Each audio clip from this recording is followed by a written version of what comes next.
Il y en a qui se sont assis trop vite, là. Ils sont déjà assis. À l'église, il y a toujours de l'ordre. Vous faites ce qu'on vous demande de faire. C'est pour cela qu'il y a des dirigeants. Si chacun doit faire ce qu'il veut qu'il fasse, nous allons vivre dans le désordre. Et le Dieu que nous adorons, c'est un Dieu d'ordre. Amen. Gloire au Seigneur. Applaudissons très fort pour le Seigneur.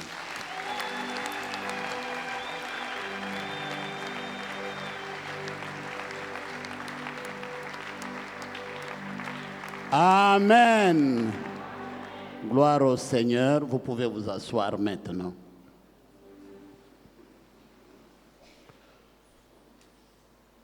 J'aimerais demander aux frères et sœurs qui participent pour la toute première fois à un culte dominical ici à Impact. Ceux qui sont venus pour la toute première fois, ils peuvent se tenir debout. Nous leur demandons, nous les supplions qu'ils se tiennent debout. L'Église va les saluer.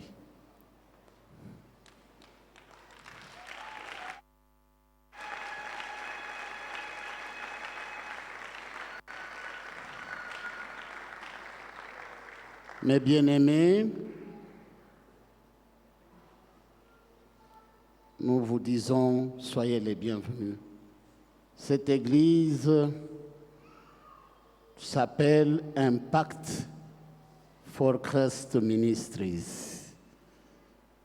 Son fondateur et visionnaire, c'est le prophète Philippe Banda. Ici, nous adorons Jésus comme Dieu, comme Seigneur et comme Sauveur de l'humanité. Je vous dis que vous êtes venus à temps. N'ayez pas peur, parce que c'est la maison de votre Père. Vous êtes arrivés à temps et je vous assure que vous êtes à un bon lieu ici. Vous n'allez pas, je vous assure, sortir d'ici tel que vous êtes venus. Le Dieu que nous adorons ici va vous bénir. Il va vous bénir. Voilà pourquoi, avant de partir, à la fin du culte, ne partez pas vite. Attendez un peu. Un comité d'accueil viendra vous chercher. Vous poserez toutes les questions à ce comité et vous serez édifiés. Je voudrais vous dire une chose. Notre souhait le plus ardent est que vous deveniez membre de cette communauté. Amen. Je vais demander aux frères et sœurs maintenant, les anciens là, d'applaudir très fort pour ces gens.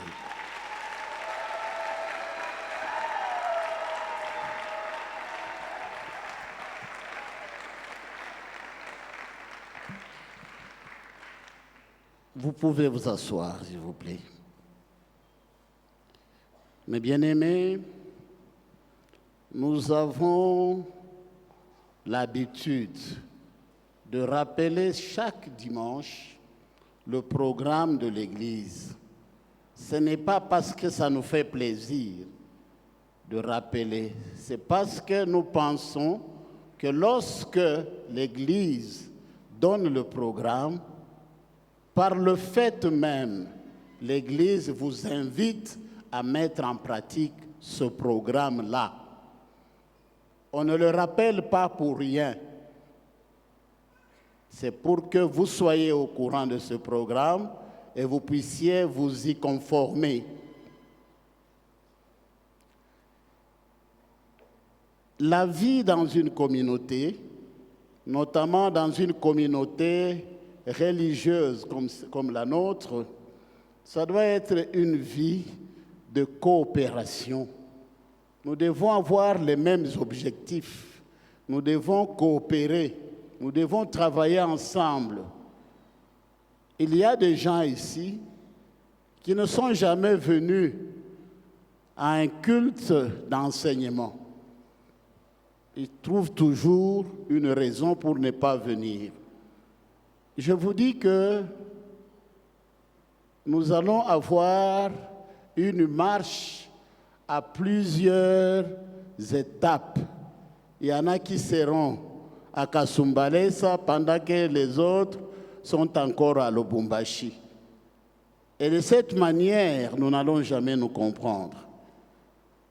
Parce que nous sommes enfants de cette Église, nous devons faire un effort pour que nous mettions en pratique le programme qui vous est communiqué. Tous les jours de la semaine, de lundi jusqu'à samedi, de 6 heures à 7 heures du matin, il y a une prière que nous appelons dévotion matinale. Cette prière est très importante parce que il faut que Dieu soit toujours le premier dans votre vie. Vous avez commencé une journée, commencez par confier cette journée à Dieu. Demandez que Dieu vous accompagne pendant la journée, que Dieu puisse bénir vos activités. Donc, tous les jours, ici, il y a cette prière que nous appelons dévotion matinale. On se dévoue à Dieu, on s'abandonne entre les mains de Dieu et Dieu nous accompagne tout au long de la journée. Dieu fait toujours la différence entre ceux qui le servent, ceux qui lui obéissent et ceux qui ne l'obéissent pas. Si vous obéissez, Dieu sera avec vous et vous verrez des signes dans votre vie, vous verrez des prodiges dans votre vie. Cela, c'est chaque matin. Le lundi, après votre prière matinale, vous pouvez venir dans cette église, commencer votre prière personnelle. Vous venez pour votre prière personnelle. Et vous avez le loisir d'être là jusqu'à 16 heures. Vous êtes là, vous priez. Pourquoi on a institué cette prière personnelle le lundi? C'est parce que nous devons prier sans cesse, dit la Bible. Il faut prier. Mais il peut arriver que chez vous à la maison, vous avez des problèmes qui ne vous permettent pas de prier. Alors réfugiez-vous à l'église et venez faire votre prière personnelle ici. Ici, vous avez le loisir de vous mettre là où vous voulez. Il y a un certain ordre, il n'y a pas de bruit. Et vous êtes devant tout ça, tout ce cadre où il y a la croix, et ça vous permet de bien méditer et de faire votre prière. La prière personnelle est très importante dans la vie. Pour ceux qui étaient au camp, je n'ai aucun commentaire à faire. La prière personnelle, surtout quand c'est une prière personnelle à un endroit secret, parce que vous êtes ici, vous êtes seul, vous avez à parler à votre Dieu seul. Et Dieu qui vous a vu prier, il va vous honorer publiquement. Amen. Amen. Tous les mardis et tous les jeudis, il y a ce que nous appelons le counseling. Le counseling, c'est quoi? Dans d'autres milieux, on insiste sur le fait que le pasteur, avec les brebis du Seigneur, avec les membres, doivent avoir un temps où ils se parlent. Et pendant qu'ils se parlent, nous disons qu'il y a dialogue pastoral. Vous pouvez avoir un problème dans votre vie et que vous avez besoin de plus de lumière, vous avez besoin de conseils. Venez le mardi, venez le jeudi. Il y a des gens qui vous attendent ici, des pasteurs. Ils vont vous recevoir, ils vont vous accueillir et ils sont disposés de parler avec vous pendant autant de temps que vous voulez. Vous pouvez prendre 1 heure avec le pasteur, vous parlez. Vous expliquez votre problème et le pasteur, sous l'inspiration de Dieu, il vous donnera des conseils appropriés.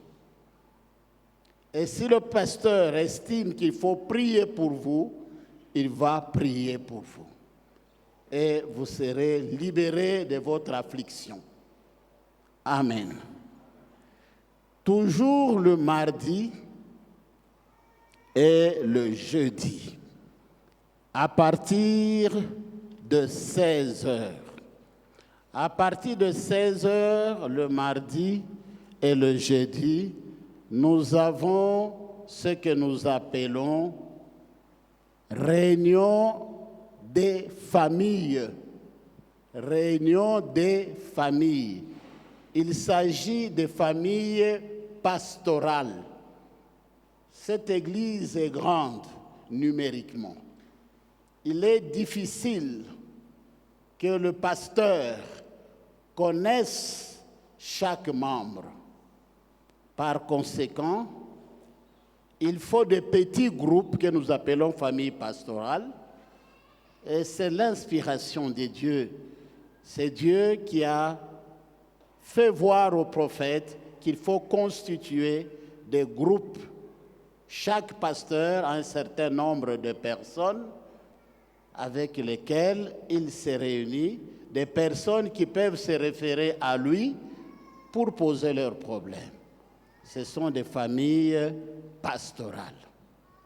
Si vous n'avez pas encore votre famille pastorale, juste après le culte, vous pouvez aller au secrétariat, dites simplement que je n'ai pas de famille pastorale et notre gentil secrétaire prendra votre nom et va vous orienter vers un pasteur. Est-ce qu'on s'attend bien? On s'attend bien.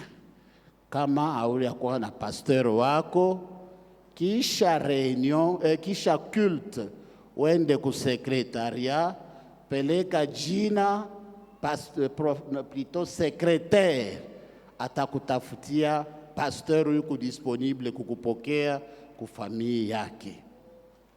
Amen. Amen. Alors, ces familles se réunissent ici à l'église. Le mardi, c'est la famille des pasteurs suivants. Pasteur Kaleka, pasteur Bakwa et pasteur Gustavi. C'est le mardi. Kaleka, Bakwa et Gustavi.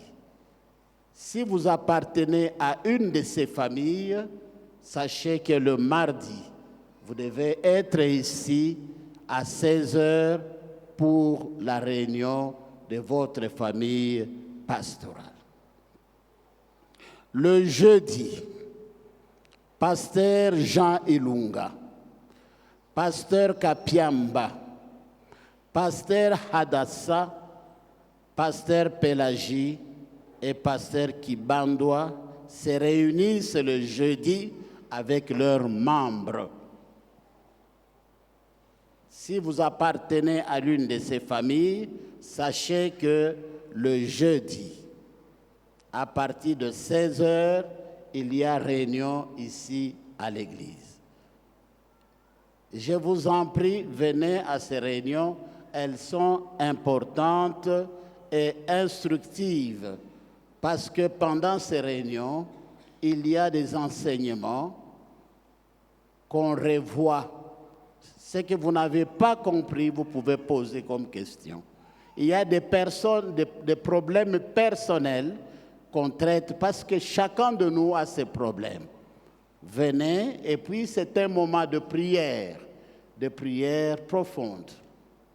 Venez donc à la réunion de votre famille pastorale. J'aimerais dire à tous les membres de la famille du pasteur Kapiamba et du pasteur Adassa que juste après le culte, vous irez sous les balcons là-bas. Ils ont une communication à vous donner très rapidement. Je dis bien la famille du pasteur Kapiamba et du pasteur Adassa. Vous allez vous regrouper là-bas et on va vous donner une communication. Nous avons un remerciement. Nous avons un remerciement. Et je vous lis intégralement ce remerciement. Monsieur François Wangongo et la famille Lubenga remercie l'Église Impact for Christ Ministries pour son assistance lors du deuil de leur regrettée mère Astrid de Mwamba. Que le Dieu de ce ministère vous comble de sa grâce. Amen. Mes bien-aimés, ici, nous sommes dans une famille. Nous devons partager la joie, nous devons aussi partager les douleurs. Et lorsque vous avez eu cette faveur de partager avec vos frères et sœurs votre joie ou bien votre douleur, c'est bon de remercier, de reconnaître le bienfait de l'Église. Parce que l'Église, c'est la grande famille. Souvent ici, nous disons quoi? Ce que nous disons, c'est que peut-être la famille est biologique. Il y a des choses qu'elle ne peut pas faire. Mais cette famille ecclésiale ici peut le faire. Attachez-vous donc à cette Église. Attachez-vous donc à la communauté. Considérez votre sœur, votre frère réellement comme un proche. Je demande à nos amis de la communication, de nous lire Luc, chapitre 8, versets 38 et 39. Luc 8, 38 et 39, nous lisons au nom de Jésus. L'homme de qui étaient sortis les démons lui demandait la permission de rentrer avec lui, mais Jésus le renvoya en lui disant « Retourne dans ta maison et raconte tout ce que Dieu t'a fait. » Il s'en alla et publia toute la ville, tout ce que Jésus avait fait pour lui. Amen. Amen. Je vous demanderai, maman, vous qui avez lu le texte, de le relire calmement et correctement. Reprenez la lecture. Luc chapitre 8, le verset 38, nous lisons au nom de Jésus. Versets 38 à 39. 38 à 39, nous lisons au nom de Jésus. Amen. L'homme de qui étaient sortis les démons lui demandait la permission de rester avec lui. Mais Jésus le renvoya en disant « Retourne dans ta maison et raconte tout ce que Dieu t'a fait. Il s'en alla et publiait par toute la ville tout ce que Jésus avait fait pour lui. Amen. Amen. Mes bien-aimés, je voudrais vous dire que Dieu aime les témoignages. Dieu aime qu'on puisse témoigner de ses bienfaits envers nous. C'est ainsi que Jésus, avant de rentrer chez son Père, Jésus dit, « Vous serez mes témoins à Jérusalem, en Judée, dans toute la Samarie, jusqu'aux extrémités de la terre. » Lorsque vous êtes chrétien, vous avez comme mission impérative celle de témoigner du Christ. Ici, la Bible nous donne un cas. Il y a un monsieur qui était possédé par les démons. Et Dieu, Jésus-Christ de Nazareth, a fait quelque chose pour lui. Il a sorti de cet homme plusieurs démons. Et ce monsieur-là,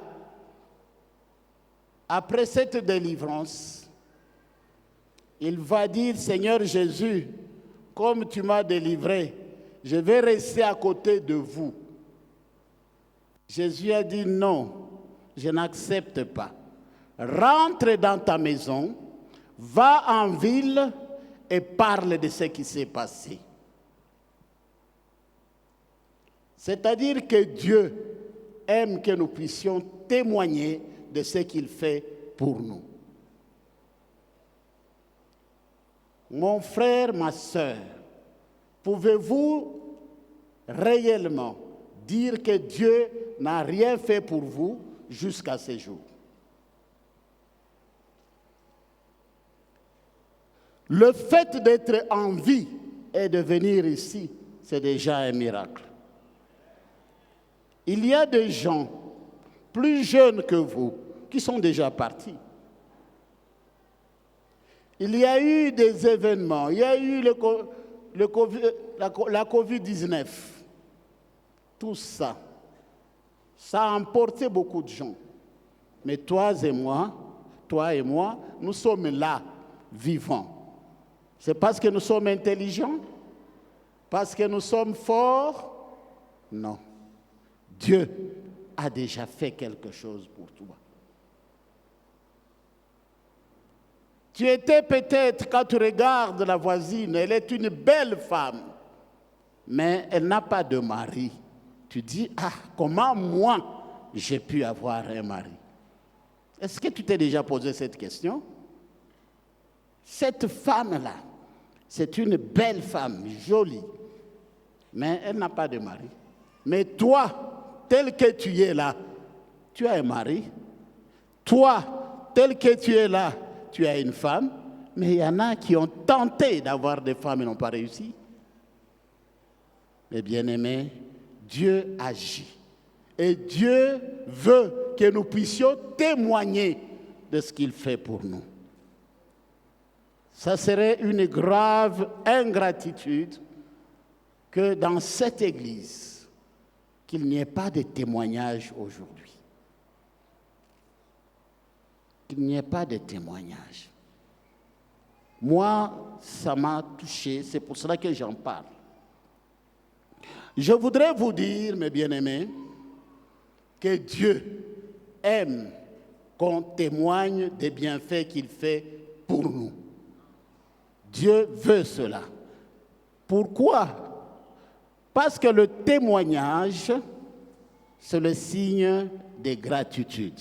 La Bible dit, rendez grâce à Dieu pour toutes les choses. Il faut rendre grâce à Dieu. Je sais que Dieu fait des merveilles dans cette Église. Et il n'est pas normal qu'il n'y ait pas de témoignage. Mais beaucoup de gens ont peur de témoigner. Ils disent, ah, si je témoigne, les sorciers vont m'attaquer. Si je témoigne, on viendra voler chez moi. Je vous dis que c'est faux. On va nous lire un texte biblique comme exemple. C'est Psaume 118, verset 7. Psaume 118, verset 7. Lisez ça pour nous. Psaume 118, le verset 7, nous lisons au nom de Jésus. Amen. L'Éternel est mon secours, et je me réjouis à la vue de mes ennemis. Amen. Amen. L'Éternel est mon secours. Je me réjouis au vu de mes ennemis. Mon frère, ma soeur, celui qui peut t'envier, celui qui peut chercher à te faire du mal, il ne te fera jamais du mal si tu es en Christ. Il ne te fera jamais du mal. Nous avons eu des témoignages dans cette église que les bandits sont arrivés dans une parcelle. Ils ont attaqué toutes les maisons sauf celle de l'enfant de Dieu. Nous avons eu des témoignages. La Bible dit, il faut se réjouir quand vous voyez des ennemis. Quand vous pensez que celui-là c'est un ennemi, il faut se réjouir de cet homme-là qui est ton ennemi. Regardez là-bas, c'est écrit. Aime tes ennemis et prie pour eux. Tu as déjà lu ça? C'est sur là-bas. Les ennemis, il faut se réjouir qu'ils soient votre ennemi. Pourquoi faut-il se réjouir? C'est parce que toi, tu es sûr que Jésus a déjà vaincu ce monde. L'ennemi ne peut rien faire contre moi. Il ne peut rien faire contre moi. Quand tu as quelqu'un que tu crains, tu crois que c'est ton ennemi, mon frère, ma soeur, mets-toi à genoux, prie pour lui pour que Dieu le change, le transforme, fasse de lui un véritable croyant. Et il va devenir ton ami. Il ne te fera jamais du mal. C'est donc important. Il ne faut pas avoir peur des ennemis. Mais je vais vous dire un secret. Plus quelqu'un est ennemi, plus Dieu endurcit son cœur, plus ce monsieur-là sera devant Dieu un ennemi de Dieu et pas ton ennemi à toi.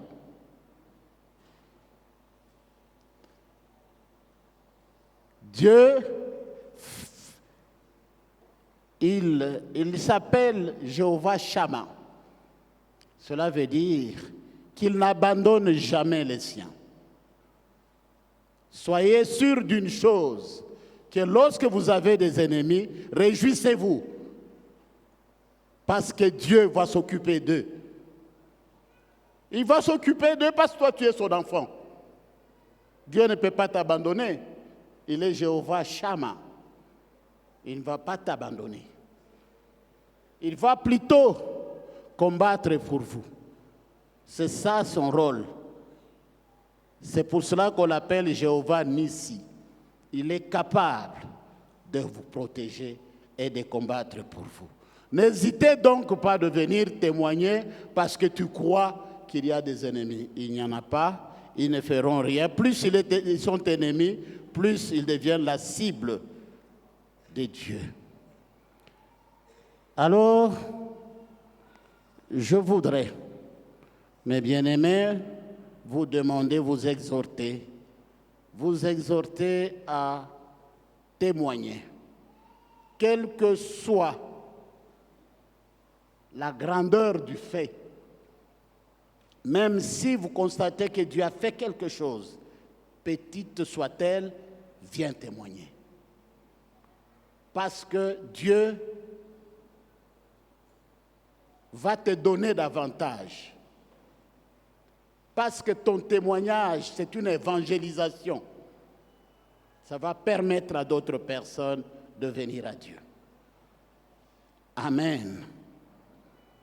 Mes bien-aimés, nous allons passer à quelque chose de bien maintenant. C'est ce que nous appelons dîmes et offrandes. Dîmes et offrandes. On va nous lire un texte dans 1 Chronique 29, du 13e au 14e verset. 1 Chronique 29, du 13e au 14e verset. 1 Chronique 29, versets 13 à 14, au nom de Jésus. Maintenant, ô notre Dieu, nous te louons et nous célébrons ton nom glorieux. Car qui suis-je et qui est mon peuple pour que nous puissions te faire volontairement ces offrandes? Tout vient de toi et nous recevons de ta main ce que nous t'offrons. Amen. Amen. Applaudissons pour cette parole. Mais bien aimé, la parole de Dieu que l'on vient de lire pour nous, elle est formidable. Elle dit ceci: qui sommes-nous pour donner volontairement à Dieu? Je ne sais pas si les gens ont compris. Lorsque le frère ici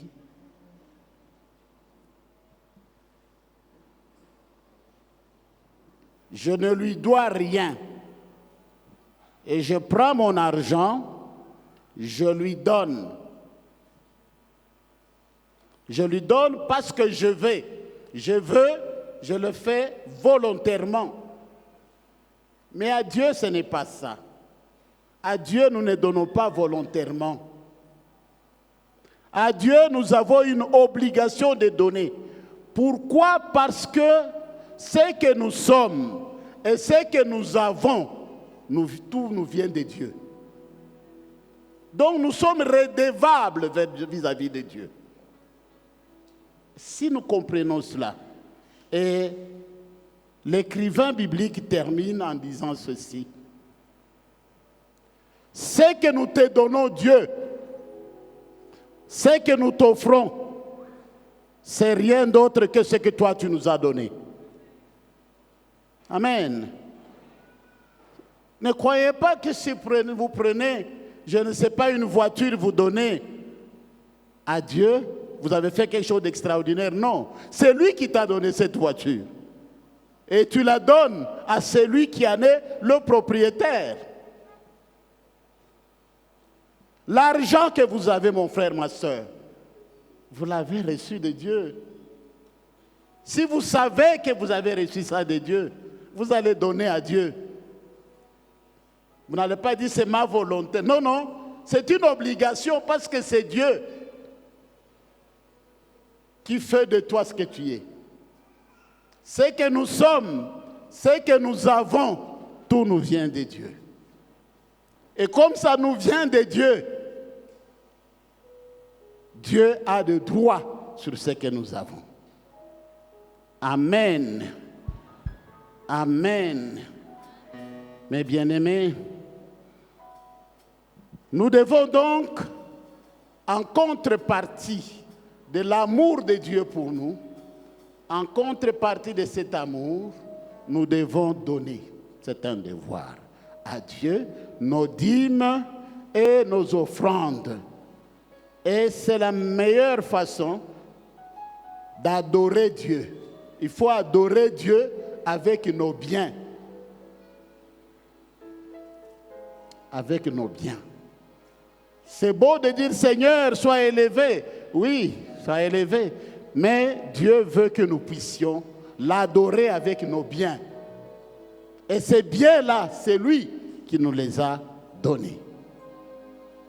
Nous ne faisons que lui restituer 1/10 par amour, parce qu'il peut vous retirer le tout. Et vous allez commencer à pleurer parce que parce que non. Tu as oublié quand tu avais là. Tu as oublié que c'est Dieu qui t'avait donné. Et tu as oublié de payer tes dîmes, tes offrandes. Mais quand Dieu dit c'est trop, assez c'est assez, il vous retire ça et vous commencez à pleurer. Je voudrais demander à nos amis du protocole de venir devant et je demande à toute l'assemblée de se tenir debout. Nous allons donner à Dieu. Nous allons donner à Dieu. Mettez-vous devant. J'aimerais qu'on donne dans la joie avec nos amis de la chorale. Commencez à donner.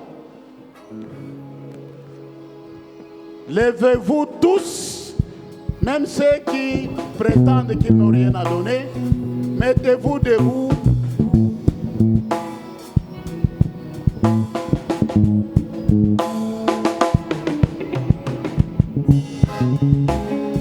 Faites une petite prière. Faites une prière. Dis Seigneur, je donne ma dîme parce que la dîme va me protéger selon ta parole. Je donne mes offrandes parce que tes offrandes, mes offrandes vont m'amener la bénédiction au nom de Dieu. Faites cette petite prière. Priez au nom de Jésus. Merci Seigneur, éternel notre Dieu. Père céleste, nous te disons merci parce que tu nous as donné. Merci parce que tu permets que nous puissions te donner ta part. Bénis-nous Seigneur. Bénis-nous éternel. Sois loué, sois glorifié. Au nom de Jésus et par le sang de Jésus, nous avons ainsi prié. Amen. Amen. Dans la joie, passez, donnez vos dîmes et offrandes.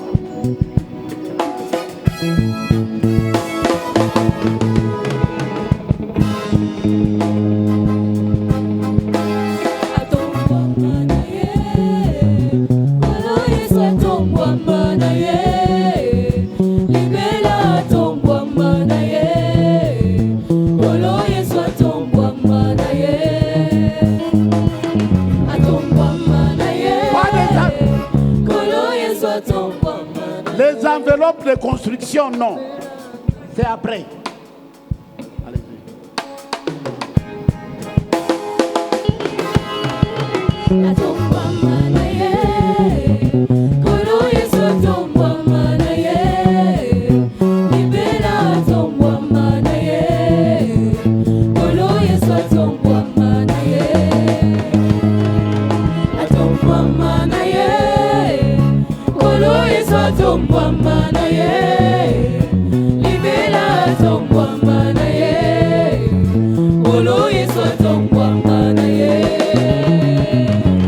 Moi je n'étais rien, puisque ma vie n'a commis qu'au changer.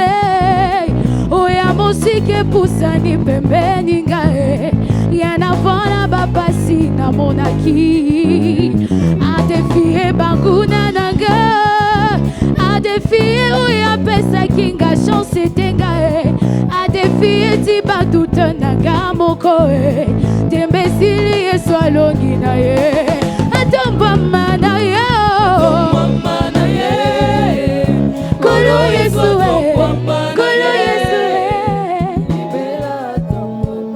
Amen. Applaudissons pour le Seigneur.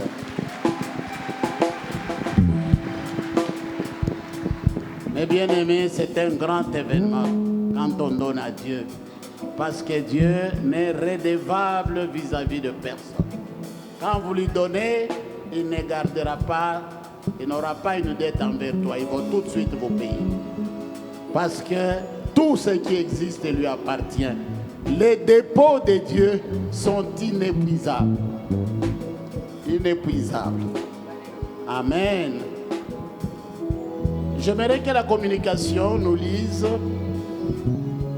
Ecclésiaste 11, verset 1. Ecclésiaste 11, verset 1. Ecclésiaste 11, verset 1, nous lisons au nom de Jésus. Jette ton pain sur la face des eaux, car avec le temps, tu le retrouveras. Amen. Amen. Reprenez la lecture lentement, maman, s'il vous plaît. Ecclésiaste 11, verset 1, nous lisons au nom de Jésus. Jette ton pain sur la face des eaux, car avec le temps, tu le retrouveras. Amen. Amen.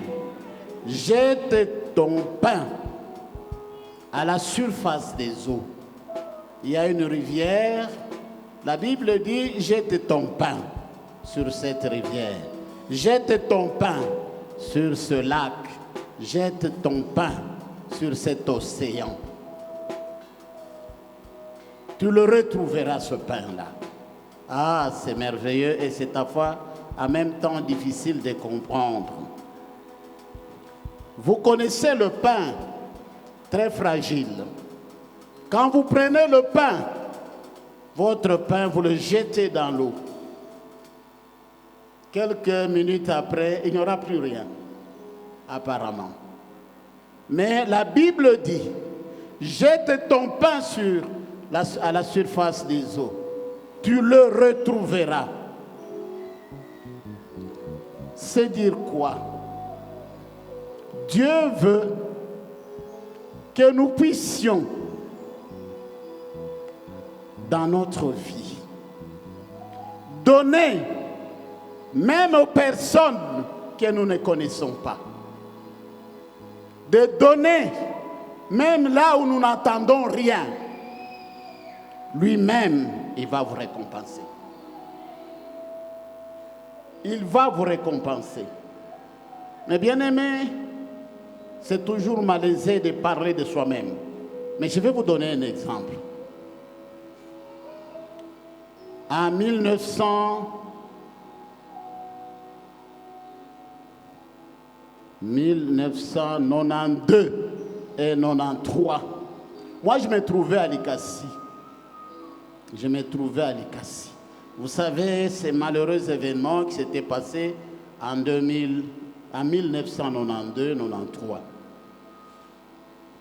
Beaucoup d'enfants sont restés abandonnés par les parents, abandonnés par leurs parents. Un jour, je venais de Cambove où je travaillais et je suis arrivé à la gare de Likassi. Il était 20 heures. J'ai entendu des enfants pleurer à la gare, là-bas, au parking. Pleurer. Je me dis, mais ce n'est pas normal qu'à cet endroit, et à cette heure, qu'il y ait des bébés et tout ça qui pleurent là-bas. J'ai arrêté mon véhicule, je suis allé là-bas. J'ai trouvé 3 enfants. Le plus âgé avait 6 ans. Le suivant, 4 ans, et le plus jeune avait à peine 2 ans. Il pleurait. J'ai dit, mais qu'est-ce qui se passe? Ils ont eu peur. Mais ils me diront, non, papa, maman nous a dit de l'attendre ici, mais maman ne revient pas. C'est depuis quand? Oh, il faisait encore clair. Et il était 20 heures. Les enfants étaient là. J'ai attendu avec ces enfants 1 heure là-bas pour que leur maman les rejoigne, puisse les rejoindre. Mais la maman ne venait pas. J'ai pris ces enfants, je les ai amenés chez moi à la maison. Je les ai amenés chez moi, j'ai dit à mon épouse, il faut les laver, il faut leur donner à manger. Demain, on va s'occuper de la recherche de leurs parents. Nous avons fait cela, mais je vous dis, jusqu'au moment où je vous parle aujourd'hui, on n'a jamais vu ses parents. On n'a jamais vu ces parents-là. C'est ainsi que j'avais eu l'idée d'ouvrir un orphelinat qui s'appelle Al-Fajiri à Kakontwe, à Likasi. J'ai ouvert un orphelinat, j'ai mis ces enfants-là et d'autres que je commençais à ramasser, abandonnés. Bref, ce n'est pas tellement de ça que je veux vous parler, mais d'autres choses. Cet orphelinat existe jusqu'aujourd'hui. Mais ce que je voulais vous dire, c'est quoi? J'ai fait ce travail. Les gens parfois se disaient, mais monsieur Kibanda, finalement, qu'est-ce que tu veux? Déjà, la Jekamine où tu travailles ne payait plus les gens à cette époque-là régulièrement. Mais le peu que je trouvais, je partageais à mes enfants et à l'orphelinat. Et j'ai vécu comme ça. Mais je vais vous dire une chose. Chaque fois que j'ai un problème, mon épouse est là, elle connaît. Chaque fois que je suis gravement malade, je téléphone parce que j'ai cédé la gestion aux religieuses catholiques, elles sont là. Je téléphone, je dis je suis malade. Automatiquement, ces enfants-là se mettent en prière et jeûnent pour moi. Et parfois, les gens ont perdu l'espoir. Ce pasteur va partir, mais je suis là, non? Parce que je peux rappeler à Dieu quelque chose. Seigneur, je me suis occupé de tes enfants. Qu'est-ce que tu vas rappeler à Dieu dans ta vie? Qu'as-tu fait? C'est ce que je voulais vous dire. Il faut faire quelque chose sans intérêt immédiat. C'est comme si vous jetiez le pain dans l'eau. Mais c'est Dieu, juste, il va intervenir. Il va intervenir. Dieu n'est pas oublieux, il n'oublie pas. Dieu a un livre de souvenirs. Tout ce que vous faites est enregistré. Et les jours où vous êtes en détresse, dites Seigneur, j'ai au moins fait ça en ton nom. Et Dieu va répondre. Voilà pourquoi je vous invite maintenant à venir donner ce que vous avez pour les orphelins, notre service social, pour la construction du temple du Seigneur qui n'est pas encore achevé. Voilà pourquoi je demande aux mamans et aux gens du protocole de venir devant.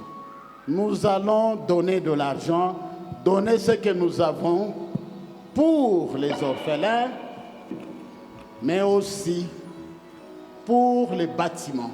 Tu diras un jour, Seigneur, moi, j'ai donné 10 000 francs, j'ai donné 1 000 francs pour la construction de ta maison. Dieu va se rappeler, et comme il ne veut pas avoir les dettes, il va te rembourser ce jour-là.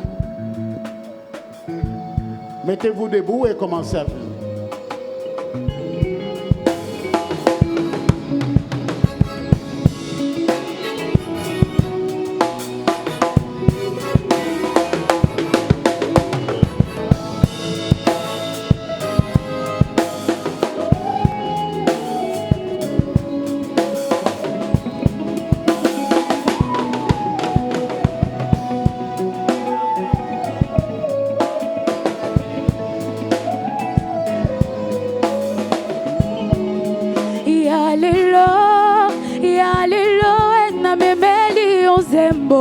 Osala ndengolinge Yalelo, yalelo, na bebeli ozembo.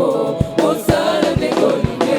Yalelo, yalelo, na bebeli ozembo. Osala ndengolinge. Yalelo, yalelo, na bebeli ozembo. Osala ndengolinge.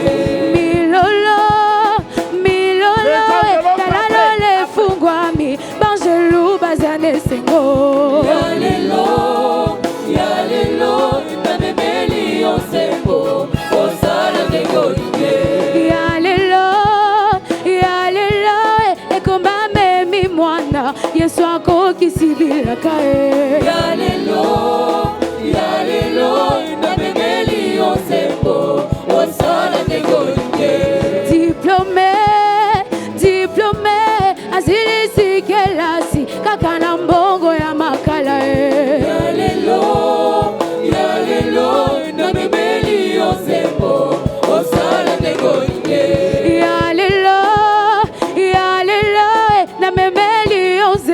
nzembo osala ndenge olingi ya lelo namemeli yo nzembo. Amen. Gloire au Seigneur. Mes bien-aimés, c'est une occasion de joie quand vous donnez au Seigneur. C'est une occasion de joie parce qu'il va vous retourner cela au centuple. Parce que Dieu, il a des dépôts inépuisables. Il a des dépôts inépuisables. Et son amour est illimité. Sa puissance est infinie. Ils peuvent tout faire pour vous. Ils peuvent vous agrandir, vous affermir, vous enrichir, vous bénir. Amen. Amen. Maintenant, c'est le moment de remettre vos enveloppes de construction. C'est maintenant le moment. Je vais demander à mes amis de la communication de venir ici devant pour recevoir les enveloppes de communication. Les amis de la communication. Entre-temps, vous continuez à animer parce que c'est vraiment un temps de joie. Un temps de joie. Ya lelo namemeli yo nzembo osala ndenge olingi Tenez-vous debout. namemeli yo nzembo osala ndenge olingi. Ya lelo namemeli yo nzembo osala ndenge olingi Ya lelo namemeli yo nzembo osala ndenge olingi. Ya lelo ekomba memi mwana Il paraît que nous avons dit aux gens de communication, nous disons aux amis de protocole qui viennent avec leur sac pour prendre l'argent dans les enveloppes.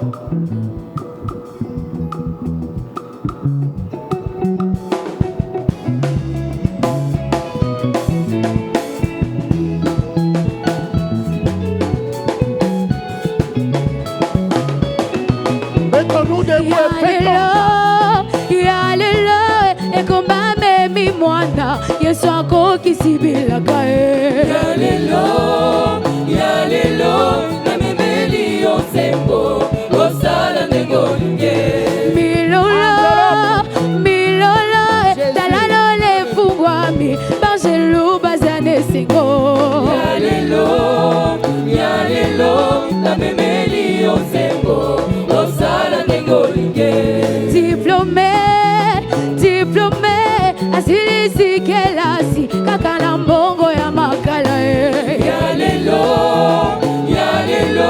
namemeli yo nzembo osala ndenge olingi. Osala ndenge olingi.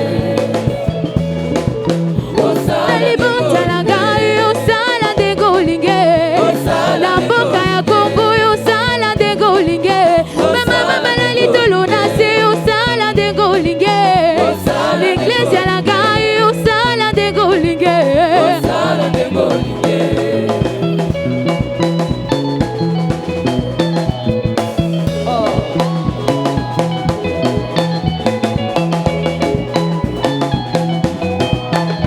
Jésus, oh mon Jésus, Jésus, oh mon Jésus, balobi eza bonganga, balobi eza kisi, kasi nani apambolinga, kasi nani atombolinga. Jésus, oh mon Jésus, Jésus, oh mon Jésus, balobi eza bonganga, balobi eza kisi, kasi nani apambolinga, kasi nani atombolinga.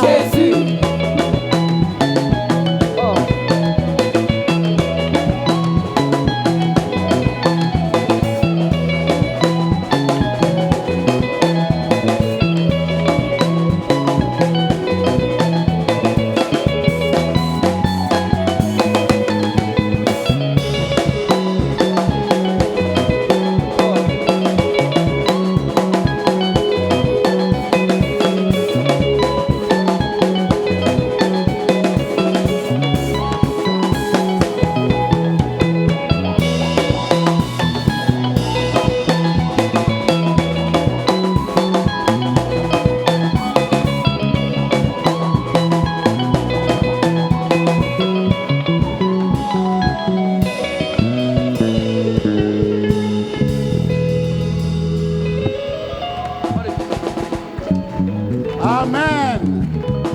Applaudissez très fort pour le Seigneur. Applaudissez. Applaudissez.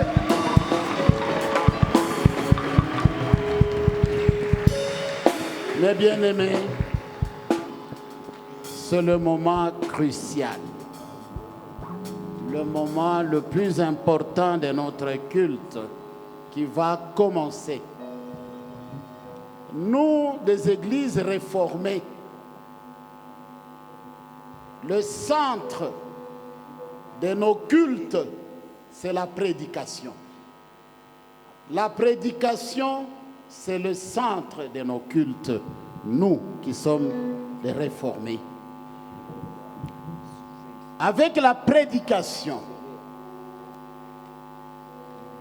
nous nous élevons vers Dieu. Et Dieu descend vers nous pour nous parler. Donc c'est le moment important. Le problème, c'est de ne pas regarder celui qui va prêcher, que le Seigneur a désigné. Voyez au-delà le Seigneur qui vous parle. Demande maintenant que le Seigneur dispose vos oreilles spirituelles, qu'il parle à vos oreilles spirituelles. Mettons-nous debout parce qu'après cette prière, nous allons commencer à adorer Dieu. Mettons-nous debout. Disons, Seigneur, nous t'attendons. Parle-nous. Parle à nos oreilles spirituelles. 3 fois le nom de Jésus, 3 fois le sang de Jésus, et nous prions. 1, 2, 3.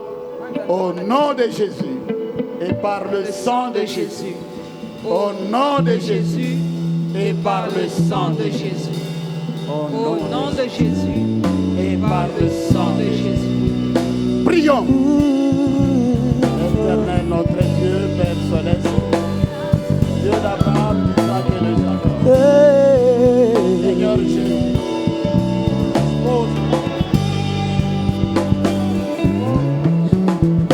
Masiasa